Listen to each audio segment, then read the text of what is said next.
Olá pessoal, tudo bem? Sejam bem-vindos de volta aqui no nosso curso de Java. Estamos trabalhando com mapeamento objeto relacional com JPA e Hibernate.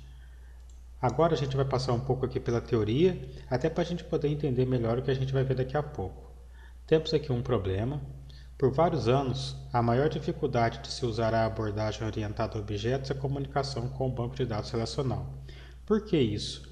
Porque quando a gente está construindo o nosso sistema, a gente cria ali as nossas classes, a gente cria ali os nossos objetos e depois a gente vai fazer uma interação com o banco de dados.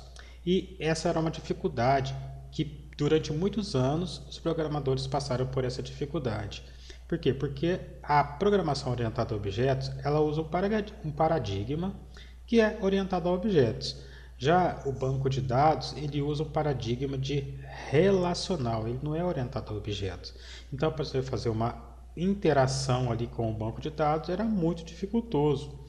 Tem aqui do meu lado direito aqui o que a gente tinha que fazer. Ó. Eu já programei muito assim, tá? Eu tenho até um curso no YouTube onde que eu mostro como desenvolver um sistema de vendas com controle de estoque e eu estou programando desse jeito aqui, ó.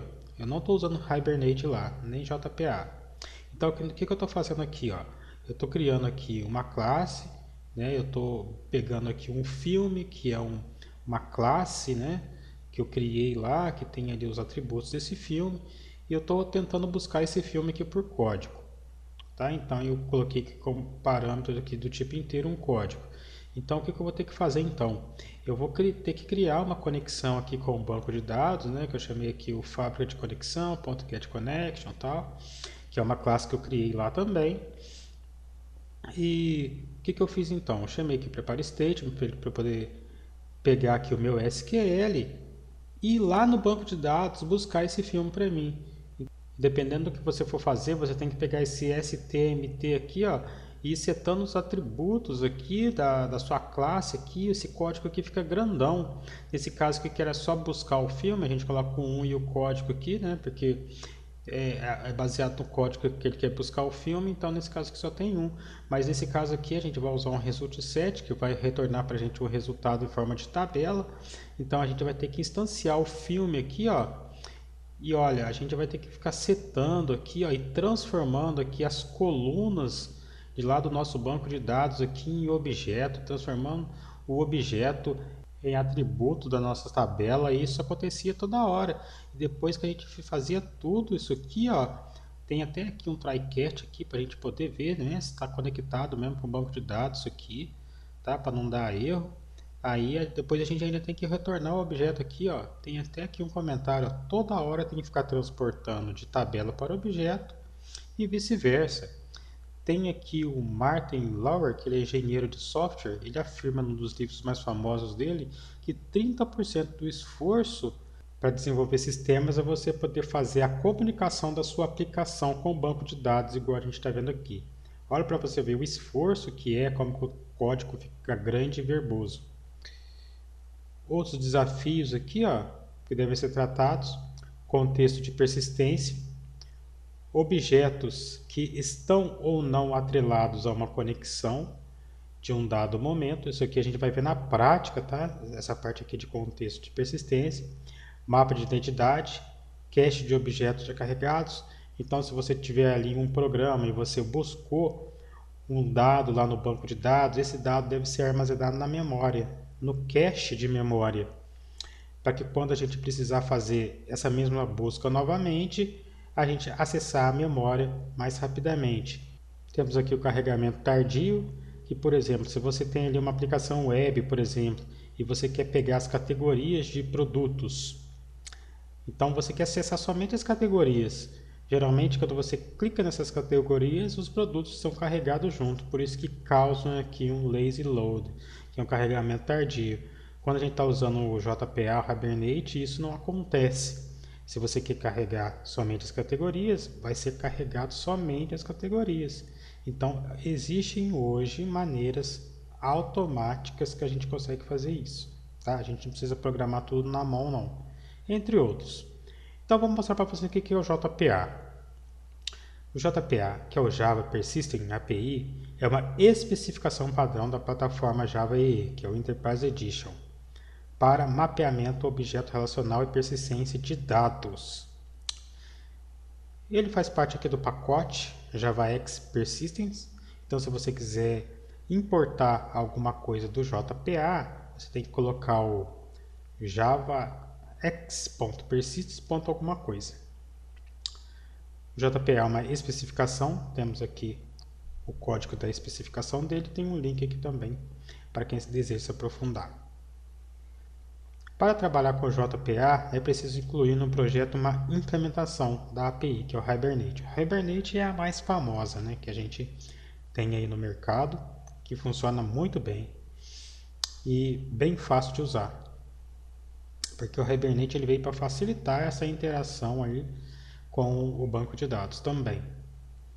Temos aqui a arquitetura de uma aplicação que utiliza JPA. Aqui você tem aqui a sua aplicação, ó, os objetos persistentes, que é cliente, produto, entre outras coisas que a gente pode criar aqui como objeto. E temos aqui o JPA fazendo a intermediação entre o banco de dados. Para ele poder fazer essa intermediação, a gente precisa fazer os mapeamentos lá nas nossas classes, né, objeto relacional, e também ele tem arquivo de configuração que a gente ainda vai ver nesse vídeo. Principais classes. Ele tem aqui o Entity Manager, que é um objeto Entity Manager encapsula uma conexão com a base de dados e serve para efetuar operações de acesso a dados. Essas operações são inserção, remoção, deleção, atualização e entidades. E por ele monitoradas em um mesmo contexto de persistência. Esse mesmo contexto de persistência a gente ainda vai ver na prática, tá? Porque quando a gente for querer, por exemplo, salvar um dado no banco de dados, ele precisa ser monitorado. Ele pode ser monitorado ou não. O que pode ser monitorado ou não? Meus clientes, meus produtos, meus pedidos, os meus objetos. Como eles podem ser monitorados ou não, quando os meus produtos, clientes ou pedidos, né, ou seja, meus objetos, eles estão monitorados, a gente pode dizer que eles estão seguindo o mesmo contexto de persistência. Escopo. Tipicamente mantém-se uma instância única do Entity Manager para cada thread do sistema. No caso, aplicações web para cada requisição do sistema. Se a gente for fazer uma requisição web, por exemplo, a gente vai usar um único Entity Manager para poder fazer essa requisição. Tá?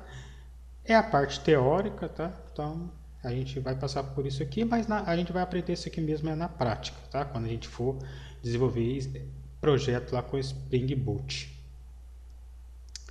Vamos lá. E temos aqui também o Entity Manager Factory, que é a nossa fábrica aqui de Entity Manager. Ela vai ajudar aqui na conexão com o banco de dados.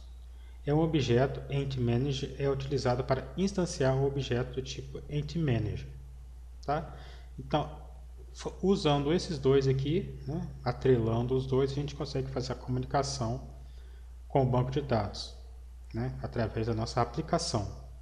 Então, temos aqui, criando uma aplicação simples. Vamos instanciar 3 pessoas e mostrar seus dados na tela. Tá? Então, a gente vai criar aqui um projeto bem rápido aqui, tá? No STS mesmo. E vamos criar aqui o objeto pessoa, tá? Então temos aqui os passos que a gente vai seguir, ó, tá? Então a gente vai vir aqui, ó, no STS, a gente vai criar aqui um projeto que eu vou chamar aqui de aula JPA. Vou salvar ela aqui.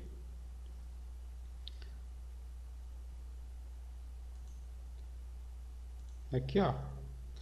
Eu vou mudar para perspectiva Java aqui, ó. Tá? Já até está, mas eu quero mostrar para vocês como é que coloca lá.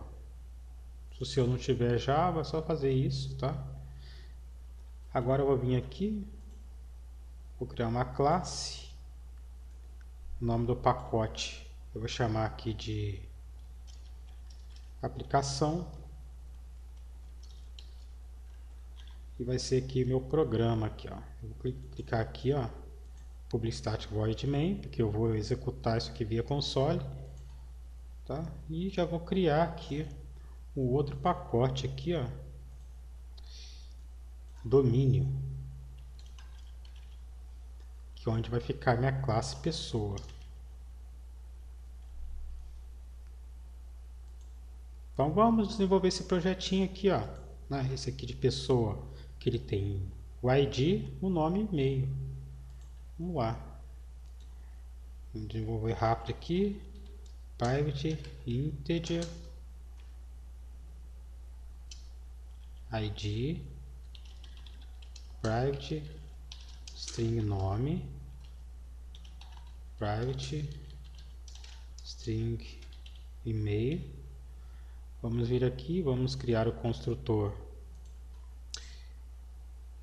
sem argumentos, né? Vamos vir aqui, vamos criar aqui o construtor com argumentos agora. Vamos tirar o super aqui que a gente não está usando. Beleza? Vamos vir aqui agora, vamos gerar nossos getters e setters. Vamos marcar tudo aqui, tá? Geramos aqui os getters e setters. Vamos clicar aqui de novo nessa ferramenta de geração automática de código e vamos gerar aqui agora o toString, tá? Ficou assim nosso código, tá? Só que aqui agora na frente a gente vai colocar aqui o implements serializable, tá? Então aqui nesse amarelinho aqui ele pede para adicionar o ID da versão, então a gente vai colocar o ID da versão aqui, tá? Tranquilo, pronto, o projeto fácil aqui. Agora aqui no programa a gente vai instanciar essa pessoa, que eu vou chamar aqui de P1, recebendo uma nova pessoa, né? Então eu vou colocar aqui um ID para ela, esse aqui vai se chamar Carlos da Silva, o e-mail dela vai ser carlos@gmail.com. Vou fechar aqui com vírgula, tá? E vou copiar essa linha aqui, ó, para poder criar mais dois aqui, né, para a gente poder testar. Então vou copiar isso aqui, ó, jogar aqui para baixo aqui, né? Não podemos ter variáveis repetidas, então vou colocar aqui P2 e P3. E vou mudar aqui esses dados aqui, ó. Esse aqui para 2, esse aqui 3, porque não pode ter IDs iguais, né? Diferente, lá no banco de dados, IDs iguais lá no banco de dados. Os IDs tem que ser diferentes, tá? E aqui eu vou chamar de Maria Silva também, Maria, esse aqui vai ser o Jorge